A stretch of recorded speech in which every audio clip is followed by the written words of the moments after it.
What's up, everybody? It's Matt Johnson. We are back with another episode of Real Estate Uncensored. This is the place where you get actionable ideas, insight, and inspiration to turn your real estate career into a life of freedom. And we have a fun show. We're going to do a little bit of Q&A. Our guest is in the process of trying to hop on. Hopefully, he'll be able to join us because we've got a lot of things we want to get into with him. But if he's not able to join us, that's okay because we've got plenty of questions to take from you guys. And you are more than welcome to submit questions live right here while we are live on Facebook. And so the Junior Grandmaster is in the co-pilot seat where he so belongs. He is in the box back from his trip to Michigan, so we get to hang out. First of all, Greg McDaniel, what's up today? What up, Johnson? Dude, it was an epically long trip coming back from Michigan. I will tell you one thing. It was a good time. I was out there with Hank and a bunch of other people. We had a lot of fun, got to do a lot of good bonding, got to make some new friends. Got to learn some great stuff from Coach Hank and about kind of how to do coaching a little bit more efficiently, more effectively. And, on the flight back, on the flight there, let's say, United in their infinite wisdom and epic ability to transfer bags, lost my bag, and I had to wear the same clothes for 2.5 days. I felt real sticky and nasty. So Murphy's Law kicks in. I go to Walmart, where, yes, I do have a picture of the people of Walmart in my phone, just so that I can prove that I was there. Right when I walked in, there was a perfect scenario, just all their glory. But I've got some jeans, I got some shirts, I got some nice clothes, got some clothing. And then I got a call 10 minutes after I got back from Walmart going, Mr. McDaniel, this is United Airlines. We have your bag and we want to deliver to you. I'm like, son of a bitch. And then on the way home, I get 3.5 hours of sleep. I get up, and first off, I wanted to save a couple extra bucks. And you know me, like we've always joked around to the fact that I am a hotel snob. I will stay in the better hotel because it feels better to stay in a better hotel. This is the first and last time I will ever make this mistake that I went and tried to save. I think it was $35 that we decided, which actually turned out to be less. There's a $19 difference. And I went over to fucking Bates Motel and stayed in this thing. Now, I've stayed in a lot of hotels. I've never stayed in a hotel where there's nobody staying there except for the front clerk.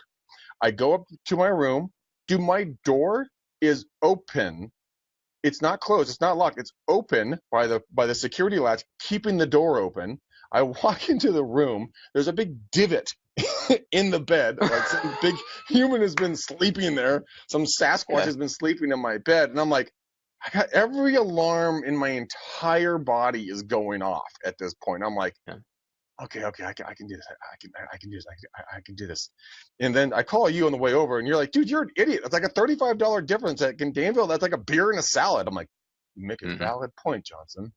So I go get a couple of drinks and some snacks, and I talk, and then I walk over, and I want to make up a bullshit lie that my friend Matt he's over at the hotel across the way, and he wants to share a room so we can get up early and go to the airport together. I get my money back. The happiest guy I've ever been in my life. I trot my happy ass over to the nicer hotel, open up my new room, all white linens, beautiful new appliances. I'm like, oh, thank you, baby Jesus. Yeah. So this is what I'm picturing. Greg walking into that hotel room is like the scene. I think there's a scene in Richie Rich, if you remember that movie from the 90s, where he gets like his room tricked out or whatever, and he's got like this whole the giant bed, and he vaults backwards onto the bed and like kicks, and he's like flailing around on the bed. Like I can just picture Greg doing that. Thinking about that $35 well spent. It's hilarious. Oh my God! We didn't get a chance to talk about this, Greg. It was the best money spent. Because then I got 3.5 hours of sleep, and then I got back. I walked over to the airport in the morning, got on the plane. I got there two minutes before they boarded. No joke. Thank God the airport's the size of like an ant's fart. Just and you're there, and you can walk through this airport. I get into Chicago, and then the flight's oversold. Then I'm like, okay, I'll take the next one. No, that one's oversold. Okay. Well, what about another? Well, we got another one, but there's only middle seats. Son of a bitch.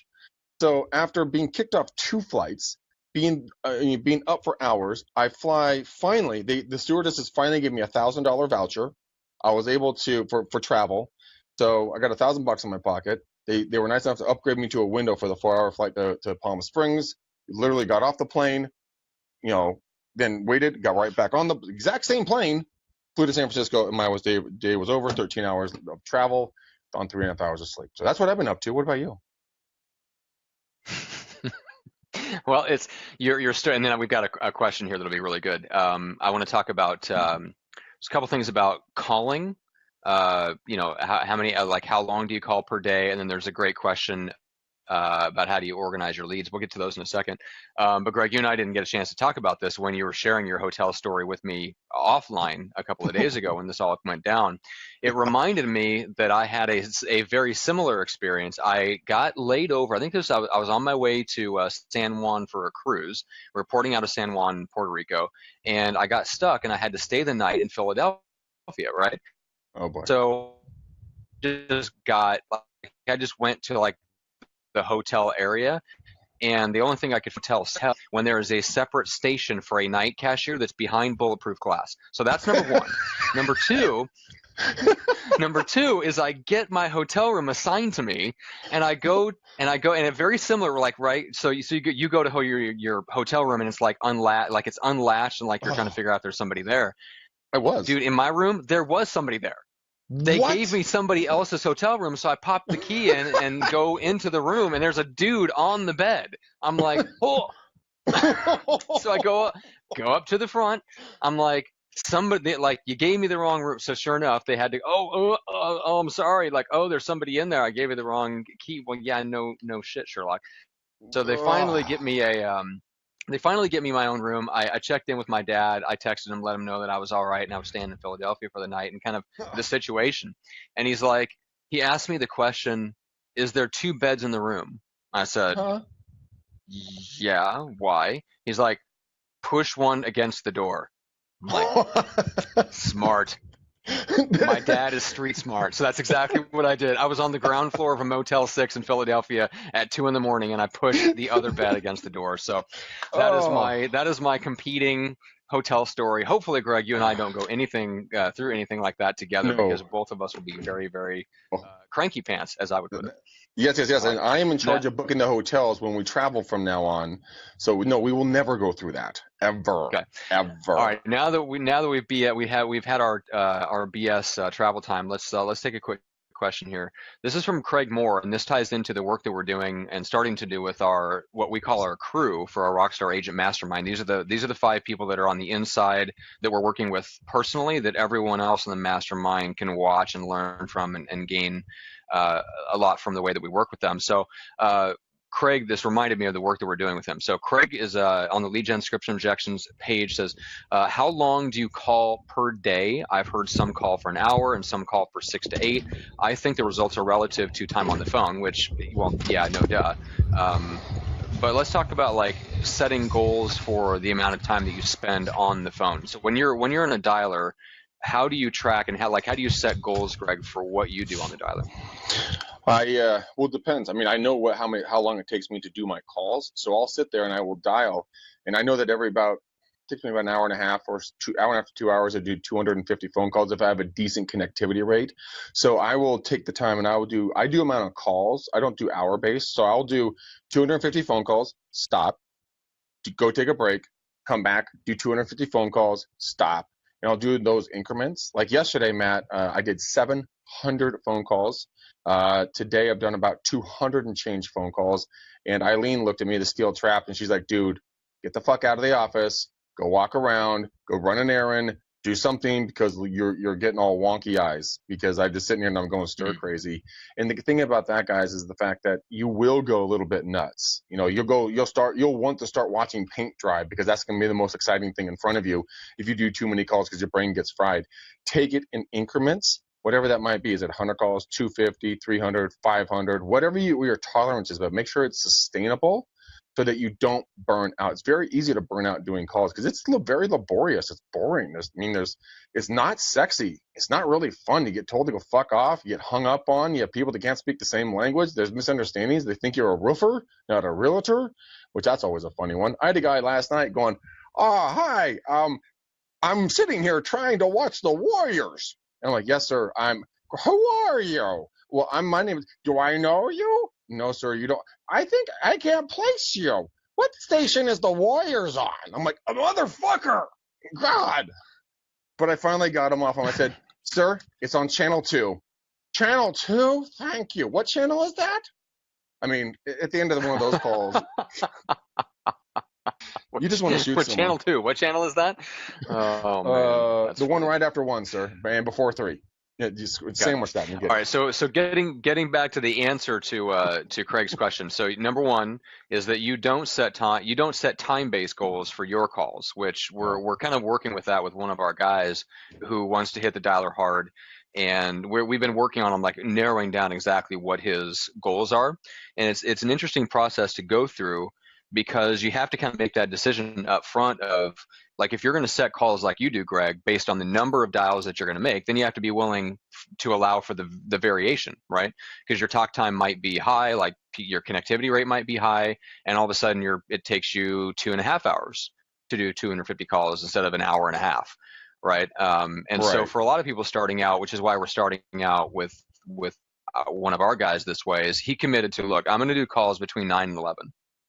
And there was a really interesting thing that happened, which is, and this came out in our first little intro session with the people on Monday, I believe. It was Monday or Tuesday. Yeah.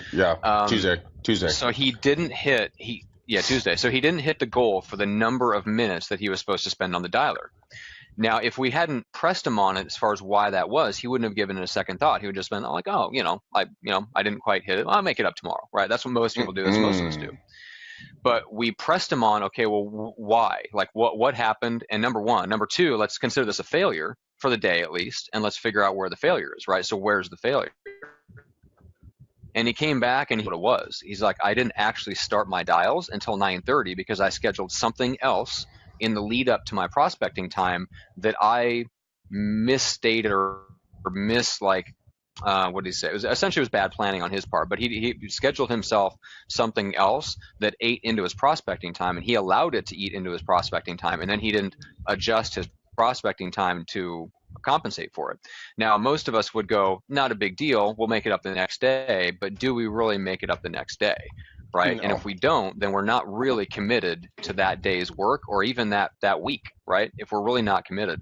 And so we've been really working with them on being accountable, sticking to his numbers on the phone. Be accountable, commit to the 2 hours, and then if you don't make the 2 hours, then figure out where the failure was and make up for the next day. Like Johnson, you there? Lesson, and that's been something that's about so call goals. Your Yeah, Wi-Fi's fading out on you. Yeah, you're cutting in and out on me pretty badly. You guys, so Matt was talking about time on task, time on call, right? So I did 700 calls yesterday, and literally to the dot, and my dial time was 2 hours, 46 minutes, 16 seconds. My talk time was a miserable 37 minutes, 19 seconds, a fraction of what my entire day was on the dialer. And so, I mean, we need to kind of look at that. Was that a loss of a day? Was that a par for the course day, or is that a win for the day? So in actuality, I got 2 nurture leads when I didn't do those on air. So I would call it a win for the day. Did it take a lot of time? Yes, it absolutely does. But when it comes to calls, it is not every day is going to be equal. So if you do 100 calls or 250 calls, you get 1 lead. No, it's a rolling average. And sometimes of the years, during the summer, during the holidays, when people are on breaks, when there's school vacations and everything else, people are going to have different returns on their time. So if you stay consistent with it, 12 months out of the year, your numbers will stay consistent. And a lot of the folks just want it to be, hey, I did 250, get lead. That's not how this game is played. Got to stay consistent on it. So hopefully that had answered the question for him in regards to time on calls versus anything else. Yeah, well, and there's a follow-up question, and Greg, hopefully my internet is a little bit better. Correct me if I'm cutting out, but Jennifer has a question. She said, newbie question, 250 calls, ? Is that dials? Is that answered? Voicemail is wrong number. So Greg, what constitutes in your mind a dial versus like a contact? Well, Jennifer, yes, it's a newbie call, but it's not a bad question. I mean, newbie question, but it's not a bad question by any circumstance. No. What I personally consider a dial is anything that's an outbound reach. So answer machine, no answer, I talked to somebody, because the phone did dial out, and that's what I run my averages on. Some people work off of either the amount of no's they want to get in a day.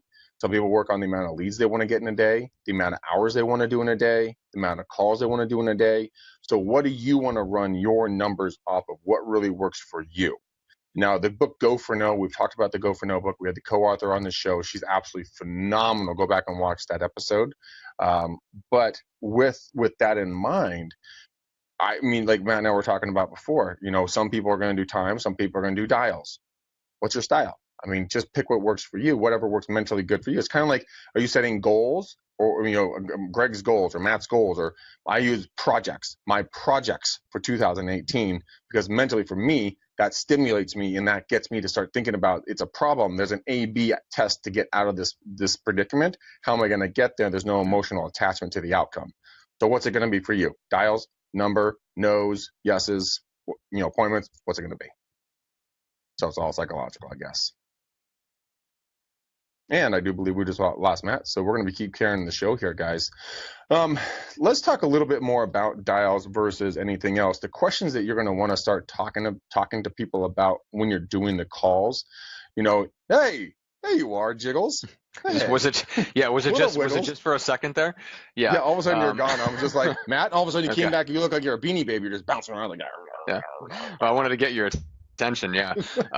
So I think before we move on, just to make the point that it's consistency, like whatever you decide to define it as, just for the love of God, keep it consistent, right? Like there was a certain company we were working with to track and help their inside sales agents, and their definitions of what an appointment is like changed halfway through our work together, right? It makes it a little bit difficult to benchmark things and see if things are really improving or getting worse or whatever. So if you're changing your definitions of what is and what isn't a call or a dial or whatever, like whatever it is, stick with it. Yeah, well, that's not the only thing that changed. The other thing that changed was the ability to pay us and call us back. There's something else that shifted. A lot of things have been shifting they over shall that remain nameless. Yes, they shall. You know who you are. But anyway, so you were gonna go deeper on the on the calls, on the dials. Yeah, so on the calls and the dials, what I was asking was just the questions that you're asking when you're talking to folks. Don't be cookie cutter. Don't be bland and boring. Don't be cardboard on a wet day. Be exciting. Change it up. Have fun with your script. Play with them like a cat plays with a ball of yarn. Just always be respectful of the other person on the other line. But I mean, like whoever saw me, I think Alicia. I never fucking say her name right. I'm so sorry. Alicia, she was a sweetheart. She was out on the 2.5 days with us. But she said we handled them really nicely, really, really good, really well. And it's because, you don't know what the other person is going through. So if someone's yelling at you, cursing at you, tells you to go fuck yourself, go jump off a building, whatever it might be, dude, he may have just gotten laid off. She may have just gotten laid off. Maybe they found out they're getting divorced. They're pregnant. Their daughter came home with purple hair, and a nose ring. You don't know what's going on in their life. I mean, you can say your feelings, just don't be rude about it. I think that's a fair thing to do. But and if you feel there's an opportunity to go a little deeper, ask them, sir, ma'am, may I ask you why are you yelling at me? What did I do to offend you? That should stop any rational human being in the tracks if you say it with complete honesty and see where it can go from there. You might actually just make a friend. You never know. Yeah, it's very true. That's all I have to say. All right, so there's another good question here, and this is a basic one, but I think it leads into some good conversation here. So Jessica Green asks, how do you organize your leads? She, in her situation, she's kind of choosing between computer and paper, and her team leader has Follow-Up Boss, makes that available to all the agents. She says, I like writing things down, but I don't always have paper. I do, however, have my phone with me all the time. So we can get specific about our advice for Jessica, but I would also like to just talk a little bit about how you organize leads and kind of doing what works for you. But Greg, what's your first impression when you hear a question like that of how Jessica should think about that problem and solve it for herself? Want to see how I organize my leads? Hobbit pads galore. They abound with leads. Mm-hmm. Yes, This is how you do lead follow-up. No, it's not at all. Guys, this is, I want to get a screenshot of Matt's face right now because it's frozen. That's perfect. The way that I really do it on Mojo, guys, what I do with my leads that I've got, got too much work everywhere. It looked like lead monster puked all over my desk. But no, so what I do is I've linked up Top Producer to my Mojo. And so in the upper left-hand corner, there's a button that says actions. I hit actions. There's a drop down. There's top producer. Boom. Send. Whoom, that whole entire lead gets sent over. Make sure you fill in your notes, add any emails, add any additional phone numbers, put, action items, follow up, hot, warm, trash, set appointment, whatever that's going to be, and then shoot it on over to top producer. Top producer will then take it in. It's going to be an unassigned lead. You assign it to yourself, put an action plan to it, stick to the action plan. Boom, Matt, you know what that was? That's a system I just described. Yes, it is. Well, and it brings up a good point real quick. So I had a chance to have a great live conversation with Greg Harrelson and John Cheplack. I don't know if anybody that's listening is familiar with him. Yeah, wasn't that ridiculous? That's already at 1,800 views. So Cheplack is ridiculous. He is Joshua Smith's coach, among many others. And he had a great point, which is that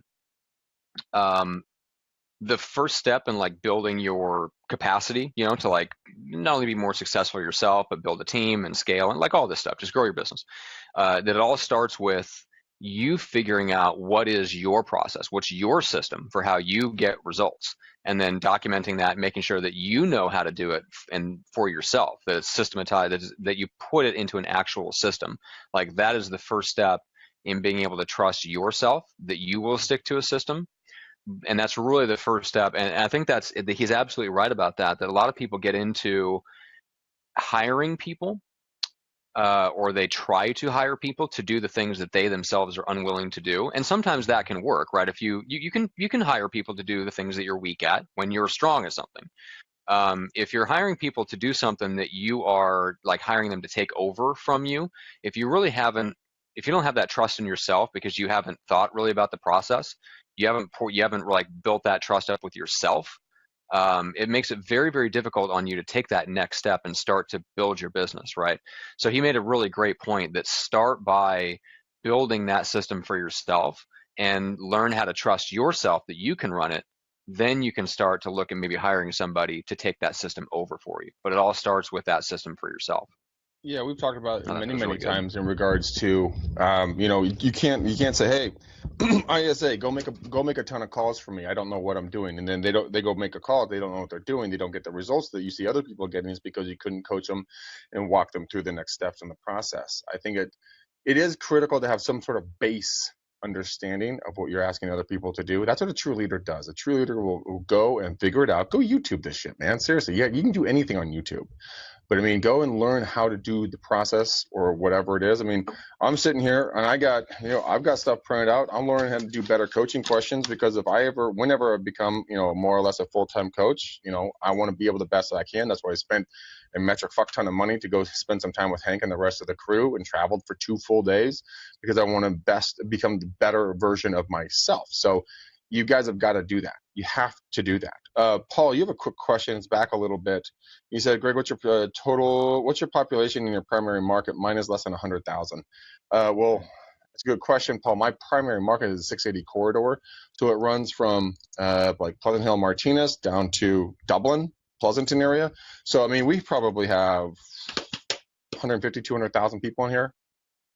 Just in the 680 corridor, but you don't. Why is it important to have more than 100,000? I'm not quite understanding that, but that's what I kind of have in my marketplace here. Yeah, I was going to say we gave a great example. We've mentioned on the show, although we haven't talked a lot about it, and we need to get Tim on the show. But Tim Rode was one of the top Remax, if I remember right, Remax agents in the country out of Manteca, California, small market. Because he dominated the market, right? So, yeah, I mean, so if you don't, I mean, here's the deal. If you want to build a small business, you can build a small business in a very big market. Like you can build a very small, struggling business in New York City, in the greatest city in the world. Or you can decide to be a category king and you can build a big, thriving business in a very small market. Like you can decide, hey, enough of this. I'm going to be the big fish in this small pond. Franklin Jones is a great example of that. We've had him on the show before. Go listen to that episode. Good Lord. We're talking about a guy that does 100+ transactions, and he has a blog. and he goes out and he talks to people like he's super old school. I mean, this guy is he can go out and do 100 deals a year and has no online lead generation, Mm-mm. not what I would call any scalable systems. It's him. And so if you can do that, and he's in, I think, Columbia, South Carolina, Yeah, I think that sounds right. not a huge city. It's 200,000. I don't know it offhand super well, but it's not a huge city, and he's doing extremely well for himself in a very small market. So, I mean, it's really about deciding that I'm not going to play small. I'm not out to get a small chunk of what's out there. I'm out to be the category king. And and Mm-hmm. Greg, you and I have talked about this, just that that's such a mental shift, and even Huge. one that I haven't fully made in every area of my life.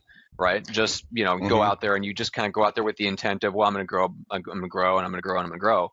It's very different from saying, no, I'm going to go from the top down, and I'm going to do whatever it takes to like build this legendary business in the category that I decide to dominate.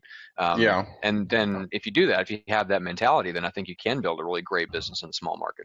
No, 100% you can. You don't have. There's millions to be made in niches. My friend Gail. Gail, what up, girlfriend? If you're still watching, I hope you are, dude. She is. I'll tell the story again. She's hilarious.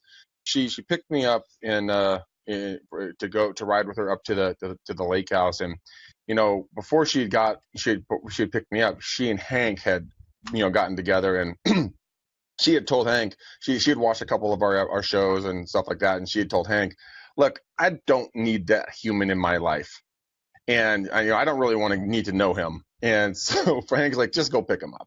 So she picks me up, and we're riding up together. She and I talk like schoolgirls for the next 45 minutes to an hour, having a great time connecting. She and I sat next to each other the entire conference, and like if one of us moved, the other one moved, and we just sat there and really bonded, and we became like BFFs. We're texting all day, every day now. And what Gail has done is she's built a thriving business with her husband. And they are in more or less a smaller market, if overall spectrum. They do a very healthy 6-figure income, but she also works a very low tech, but yet the exact same high tech marketing campaign, which I have fallen in love with, and I have signed up with her. So she went from I don't need this human in my life to like business partners. Welcome aboard, Greg. And so I signed up with gosh damn it, what's the fucking card name? Send away cards, Castaway cards, Cards? Send out cards. Yeah, I thought I'm like Castaway cards. I'm like, why is Tom Hanks popping into my mind? But yeah, send out cards. Sounds horrible. Yeah, send out cards. And guys, it's so cool. I keep on sending out cards once a day, and she always kind of prompts me to kind of push me to be like, hey, have you sent a card out? Have you sent a card out? And I'm so excited to see what the response is on the high tech and low tech side of this thing, because it's low tech because it's just a card. But the high tech side is you have an app, you can customize it completely, you have all these different options. And she has made ridiculous returns on her cards. So you could build that niche business with a very niche amount of people that want to get cards, and you don't have to do all these other lead generation systems. Or you can do all the lead generation systems and not do the cards. It's really your preference on what you want to do in your marketplace and your personality. It's unique to see. I mean, it comes down, like you said, Matt, do you want to be a category king, or do you just want to build something that you can get by on and buy shoes and supply the the family travel fund with? Yeah, exactly. I think this is where into, which is that we're trying to solve the wrong problem. So we're, as Chris Lockwood would say, we're having the wrong conversation here, right? So a lot of the time, us as agents and entrepreneurs, the conversation that we're having with ourselves is, how do I get one more client? Now you compare that to someone that's super successful, they don't ask themselves that question. They're not having the conversation of how do I get one more client. They're having the conversation of how do I build a legendary system for attracting clients, a consistent stream of clients, right? So they're having a completely different conversation. Yeah. Like in the Tim Road example, most agents are having the conversation of how can I get one more client, or how can I get that person to want to list with me? He had a completely different internal conversation. He's like, I don't want to work with anybody who isn't ready to sell right now. How do I reach out and market to people so that I attract only the people who are serious? And then he figured it out. And then he went out and did it. But it all starts with that conversation. It starts with the conversation of like, hey, we don't want to just grow the podcast a little bit. We want to be the freaking podcast real estate agents within the next 2 years. And I mean the number real cast. So by help with that, share the podcast on Facebook, share it with your friends, share it with your agents, share it with your broker, share it with your productivity coach, share it with whoever. But that is our mission. Our mission is to make this show the show for residential real estate sales, the top podcast, because it does us no good to just try to, well, how can we get a few more thousand listeners? How can we get a few more thousand views? Like that's not the conversation that we're going to have. No, it's how can we have a million listeners? A million listeners every single month. We want 2 million people that aren't even listening to the show because of it. And we have it. We have a ton of people that are not even in real estate that are watching our show because, like, one, you just give good sales information. Two, you two are fucking hilarious. The way you bicker and banter back and forth. You're like the odd couple. I was actually having a conversation with someone today. They're like, you guys are like the total the odd couple. I'm like, we so are. I'm the dirty one, and Matt's like the anal retentive clean one. I am. I'm very German. And Greg, you are not. No. I'm very German. Irish. I'm finding that out the older I get. Dude, I'm the Irish guy. I'm like, I'll just sleep with a beer bottle in my hand on the middle of the floor. Yep, exactly. 2-day-old clothes. That's awesome. Oh, my God. Okay, so there's a good question here that caught my eye.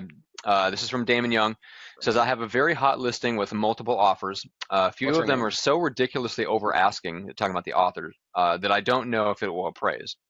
So how do I word the counter offers? Greg, I'm sure you deal with this in your area with multiple offers. So a few of them are so ridiculous over asking that they may get the seller's attention, but you don't think it's going to appraise for that far over. So how do you handle those? Easy. Take the appraisal out. Take the appraisal contingency out. Boom, done. So you counter. Yeah. So you basically counter and say and just remove that contingency. What I would do 2 things. One, I'm going to talk to the other agent. I'm going to talk to the lender. I'm going to say, look, you guys you're out of your blanking minds here when it comes to this. Yes, I know it's a competitive market, but I need to see bank statements to verify to the fact that these people have the money, the liquidity to go from if it's a $900,000 list price and you're giving me $1.1 million, I need to see an extra $200,000 in here that they will come to market with if it does not appraise. Now, if I see that and then I take the appraisal contingency out, dude, they are on the hook for it. In the state of California, they have to buy that house. They cannot use an appraisal to get out of that home, nor the loan. So I'll just take loan and appraisal out. Now the only thing is physical inspections. Actually, you know what? I'd probably take everything out. I'd be like, you know what? Everything's off the table. Take it as is. No loan and appraisal. End of story. Take it or leave it. That way, my brokerage is probably going to kill me for that because that leaves us open for a little bit of a problem for investigations. So I'll probably give them 5 days, maybe 7 days for inspections for their own sole knowledge, so they know what they need to do with a contractor if they need to come in there, if they have what I call a greenhouse eating monster underneath the home, water, mold, dry rot, whatever, something in there, leaking pool. But you know what? This is going to be for their own knowledge, and that will be in the response to their response to their offer, so that they sign off on it. They can't come back to me and say, well, you didn't give us enough time. Well, I gave you 7 days, and their reports were just for your knowledge to know what you're buying. I saw your bank statements. You have the ability to close with the cash on hand. You guys waived your appraisal contingency, and you waived your loan contingency. Sorry, fucker. That's on you, homie. You decided to bite the bullet. End of story. I have to protect my client at the end of the day. Okay. Interesting. I like it. Okay. Another one from the group here. Lena Jacobson says, Lena, has anyone used? Yes, right. Has anyone used geographic farming? So, Greg, I'm curious. What part, Greg? What it played in your career. Geographical farming, dude. That's all I fucking do. I, for one, am shocked. Yeah, I know. Glenn Twiddle is up in the house. Let up, Glenn. My brother from another mother down under. What's up? Oh, stay away from the magpies, Glenn. Stay away from the magpies. He told me that they are killers down there. But for geographical farming, yes, I do a shit ton of geographical farming. Glenn says, has anyone not used geographical farming? Yes, a lot of people have not. that's more of a farm, social sphere of marketing. Geographical farming is postcards, door knocking, cold calls, door knocks, postcards, calls. That's geographical, because you're going to pick we can go into all the full farm thing, but you pick your farms, start marketing to them, and then but that gets very, very, very expensive, because that's your physical geographical farm. Then you can go to digital geographical farming with Facebook ads and a couple other tools like on-spot data and so on and so forth. But I mean, yeah, I think it's important to put them both together, Matt. I think it's important to have geographical and then your sphere of influence when it comes to your marketing plans. Because you can do your geographical, but then you move your geographical into your sphere of influence, and this just keeps feeding your sphere consistently. So this starts spilling over. Your sphere of influence starts spilling over, time and time again. So you get those referrals, you get those repeat clients, you get that consistent business that every client or every agent dreams of having. But they both feed off of each other, in my personal opinion.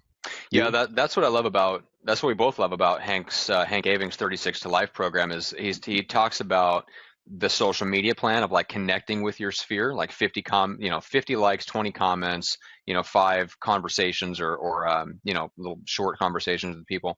But anyway, point being, so Greg, once you have like your system for kind of how you keep in touch with your sphere, then you can use farming to kind of grow your sphere, and it's going to bring people into your world where you're communicating with them more consistently and providing value, and you're building credibility, and all these good things are happening. But the foundation of that is that system, right? If you don't have the system in place where you're keeping in touch with your sphere, then adding more people into the sphere is like putting people in the top of the bucket that there's a bunch of holes in the bottom of it, to use the old Dan Kennedy analogy, right? You're just dumping water into a bucket and it's flowing right back out the other side. So if you're going to start somewhere, like make sure that you've got that system down where you're keeping in touch with your sphere, the people who already know, like, and trust you, before you start going out to farm and trying to bring new people in cold who don't know you, like you, or trust you, and trying to build that, because it's going to be a waste of your time. So that's the first thing to work on, is that plan, that system of how you keep in touch with your existing network. Well, that's where send out cards comes in. I mean, a lot of people want to do postcards and everything else. Guys, do send out cards. I'm telling you. Look, I put the link in for send out cards in this link. Go click on it. If you want to sign up. Use that link right there. I'm telling you, it has got more opportunity and power than most people can ever think about on what you can use it for. You can use it for out-of-town owners. You can use it for people that pop by the open houses. You can use it for CMAs. You can use it for follow-up to past clients. You can use it for follow-up to other agents in different marketplaces, to reach out to them, do an introduction with some pictures of homes in the area. Say, hey, look, these are some of the main homes in our area. Put a picture of you on the front. Hey, I would love to be a referral agent here in town. Let's see if we can do some business. I mean, the opportunities are endless because it's so unique. It doesn't get thrown away. Because, I mean, actually, Matt, I found this out. This is one of your favorite cards of me. This is the Greg in his Century 21 jacket that was sent to me. Bridget Jones sent it to me here. And, guys, it's a really thick. You can put more photos on this side if you wanted to. There's some nice text here. But come on, do you not think that's going to get someone's attention? Picture of themselves on the like, whoa, hey, what's up, handsome? Hey, all right, I'm gonna open up this card. What's it got to say to me? No, but I mean, it really did stop me. I mean, when I got that card, I couldn't help myself. I had to talk about it, and that's what other people do too. So Jay Lee has a great question here.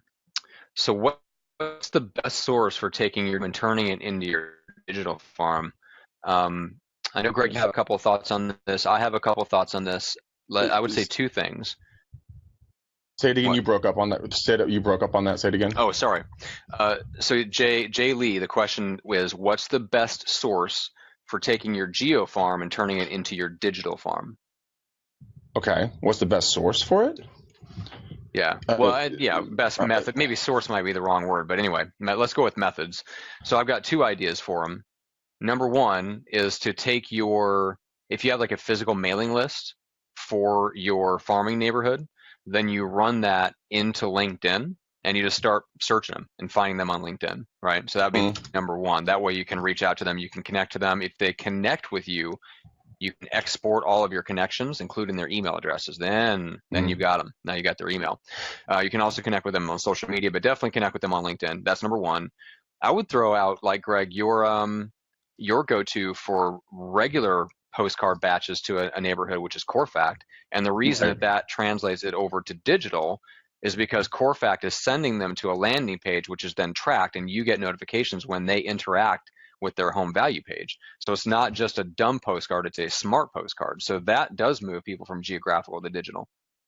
100% it does, and you can track them not just one time. You track them for life when it comes to, Corfax back end on that. We've had people in there for 10 plus years that we keep seeing come in consistently.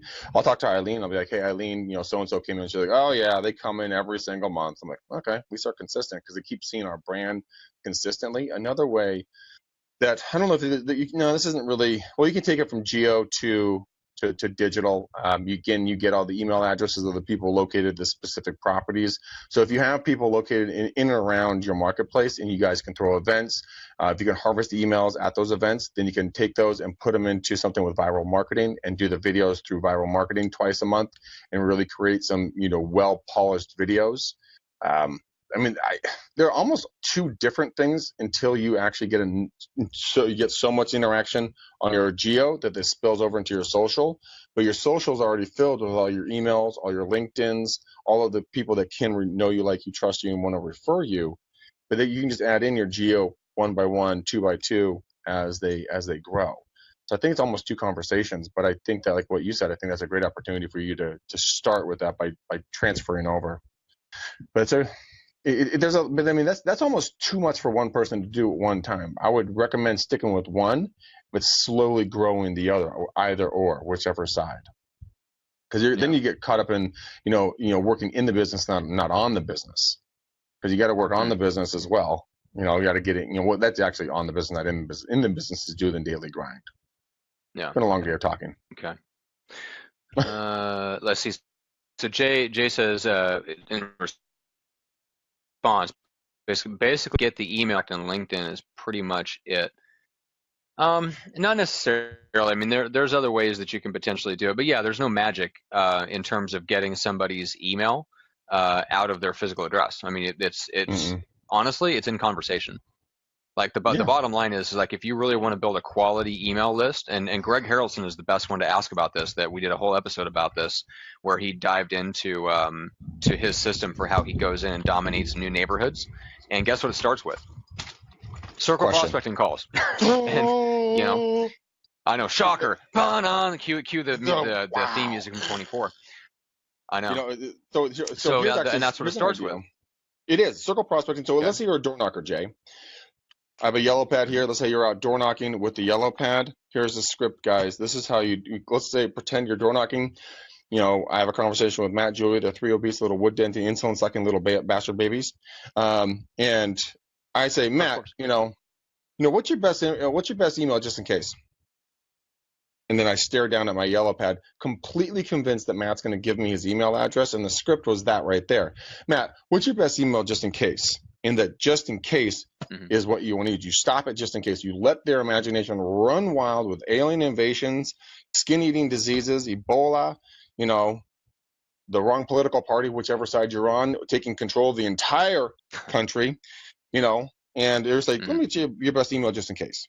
And then you just look down and you look intently at it and look up, look down. They will give it to you 9 times out of 10, guys. And you ask people, hey, you know what? I have, or this is on the phones. Hey guys, Matt, I have access to a secret MLS. Would that be something you'd like to be interested to be kept up on? I mean, my dad used to say, you know what? We have a few more properties coming on the market. Would you like to hear about them before they come on the market? And I always laughed at my dad. I'm like, Dad, what the deuce? We don't have any more listings coming on right now. He turned to me, Greg, we always have more listings coming on. I'm like, oh, I get it. Maybe not today. It's so funny because now I can picture your dad just saying that so gently, so matter-of-factly. Not in a douchey way, just Greg. Like with a comforting hand on your shoulder. Greg, yes. There's always more listings coming on the market. Young Padawan. That's right. Oh, it's true. All right, so we got another good question. This is from Jen Torres. Yeah. So Jen says, how do you identify where buyers are coming from when you're targeting a specific farm-based neighborhood? So I think what she's asking is, maybe the concept of feeder markets. Like, how do you, if you're targeting a specific neighborhood, how do you know where the buyers are coming from who are looking in that neighborhood? Hopefully, I understand the question correctly, but what do you say, Greg? So, Jen, I'm assuming these are going to be something probably like an open house where you're going to be getting these people from. One of probably the easiest ways to do it would be the initial consultation when they're coming through the open house, and you're just like, hey, Matt, Julie, your three obese little wood denting, insulin sucking little bastard babies. Thanks for coming through the open house today. Where are you guys coming from today? And then identify, just ask them, a matter of fact, where are you coming from? How long you been looking? What are you looking for? Are you working with an agent? How long you been out there? What's your timeline? Kind of go through those, traditional questions, but ask them where they're coming from and if they have an agent. So here in the Bay Area, or in the East Bay, or I might say Tri-Valley, if someone says, oh, I'm coming over from the peninsula. Okay. What's helping you come out here? Now, because I can identify the peninsula to here, we're like the cheap part of the Bay Area, which we're still paying $1.2 million for a halfway decent house here. But in the peninsula, it's $1.4 million. You get a ship box. No kidding.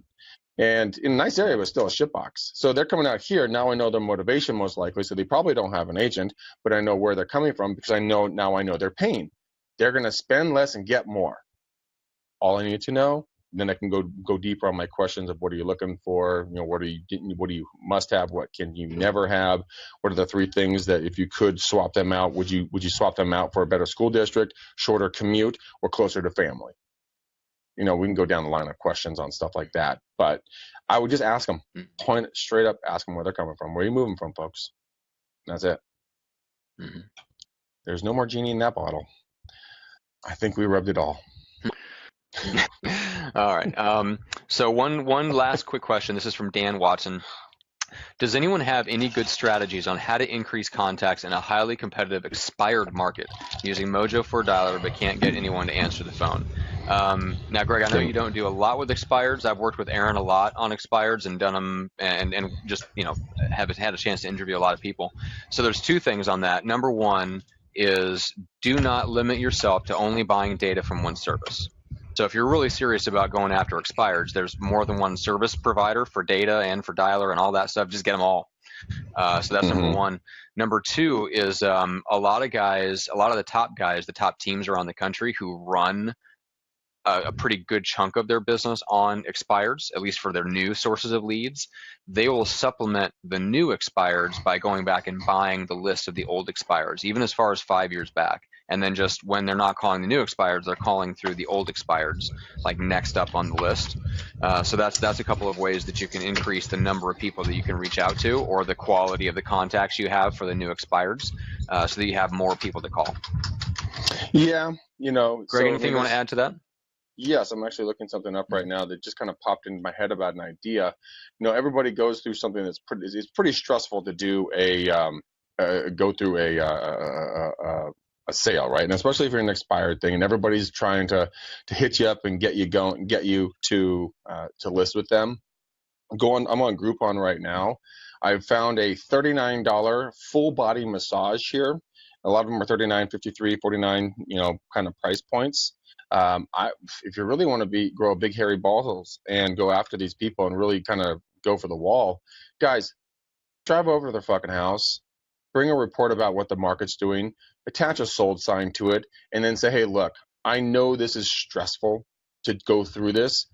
Just for me coming by, here's a massage on me. Well, hopefully this next go around won't stress you out. It's going to cost you $40. Okay, but they're not going to forget you when you leave. Now it's a risk you're going to be able to take, or do something, maybe partner up with someone so that's a $20, with a lender, so it's each of you $20 on that thing. But I mean, if someone showed up to your house, Matt, personally, I fucking hate massages. I do not like being touched, and God, I hate that shit. But if someone showed up with a massage, I'd pass it off to my fictional wife and be like, honey, knock yourself out. You got two of them. Go. Bye-bye. Yeah. But has anyone ever done something like that? To the point of over-the-top customer service. I called Cabela's a while back. Just, I don't know why I called Cabela's, but I did. And a person picked up on the second ring, walked me through everything, and was epically amazing when it came to customer service. I will never shop anywhere else except for Cabela's when it comes to like hunting or camping gear or any of that stuff, outdoorsy stuff. Then my cats have to have special food because they got, pee-pee shit wrong. So I have to order special food from them. But I called this thing called Chewy, who acquired my company that I bought my food from. Dude, the customer service was at a level I've never seen before. I had ordered some food. It was the wrong food. I had used some of it. I called them back. They said, Mr. McDaniel, absolutely. I said, what can I return to? They said, absolutely not, Mr. McDaniel. We're going to keep it from you. We're actually going to credit you the money that you spent on this food, and we're going to reorder the food that you've asked for. And I'm like, hold up.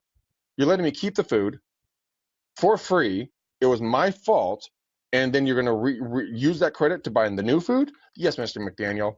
You know what? When you're ready, go ahead and just give that food, if you want to a shelter where the cats might need it. I'm like, holy shit, that's a whole new level of service right there. So think about it, guys. Think about who's giving you the best customer service, and you just go a little bit above it. In America, good customer service is qualified as one level above crap. That's pathetic. Yep. You know. That's right. All right. Well, let's start wrapping this one up. There's more questions that we could take, but I think we'll let it go for there. So, guys, we basically the only thing we have to say is, on next steps to take to connect with us is make sure to follow and connect with us on Facebook. If you are interested in talking with us about well, number one, we want feedback from you guys in terms of the training and the hang-ups that you guys are having right now. So we would love to talk to you. I would love to talk to you specifically.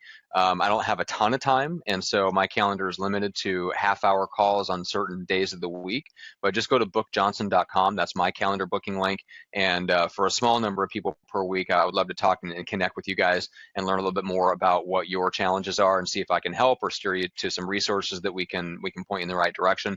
We've got some cool things that we're working on that might help you, but we're not going to talk about them, all on the show and just turn the show into a pitch. So if you guys want to talk, reach out. You can book a call with me at bookjohnson.com, and then Greg, for you, give them the criteria for whether they're going to book a call on your calendar or not. Guys, it's not going to be a free coaching call, so please don't use my time as a sounding board for what's going wrong with your careers. If you guys want to talk about doing a one-on-one coaching with me, what's it going to cost? What's it going to entail? I put the link in here, guys. It says bookmcdaniel.com. If you guys want to get in there and book a 30-minute call, please, you'll be able to use my calendar and figure out when I'm available. And we'll see if we're a good fit. If we are, we'll take it to the next level. We'll do a 60-minute call together, and we both feel like it's still a good thing. We'll talk about the next steps and what it's going to entail. So if you guys do want one-on-one coaching, give me a ring. Like Matt said, we have some other options. We're not going to get onto the show here because we do not want this to be a pitch fest. We never do. We want this to be educational based so that you guys can take the nuggets and really run with this and really make it awesome. Matt, I got to tell you, so Scotty Chandler, he and I were going to do a coaching call. He just got done with surgery. He had some stuff that was not so good that was in his life before, but no longer is not in his body anymore, thank goodness.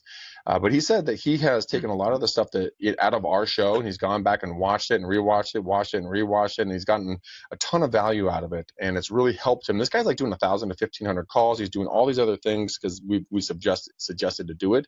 So, dude, peace, knuckles to you, man. That was just some amazing testimony to what Matt and I have been trying to do to help our industry, to make sure that everyone in this industry is becoming smarter, so you guys can go out and make more money, so you can support your families, live the life of your dreams. I mean, come on, guys. Nobody's going to ever wish when you get older that you want to spend more time in the office.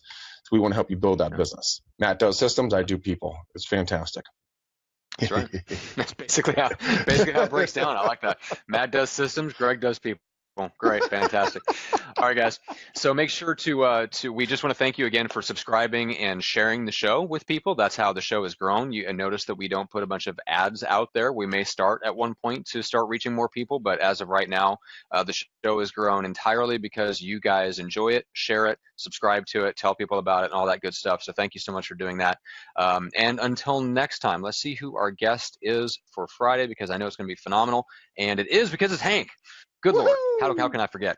Hank is going to be on the show. Hank the Tank, Hank Avink, 36 to Life in the National Coaching League. So we're going to talk about all kinds of stuff with him because we always have a good time with him. And we're going to talk about how to do 36 deals reach that and then continue escalating your average sale price rather than focus on taking over the world and trying to build 5 other businesses and all this stuff, just really building a life that you really, really love and enjoy. So that's coming up on Friday's episode. All right, guys. Like Matt said, we absolutely adore you, love you, and we want to see you guys grow and become the more of the epic human being that you are. So until next time, guys, peace out, ninjas. We gone.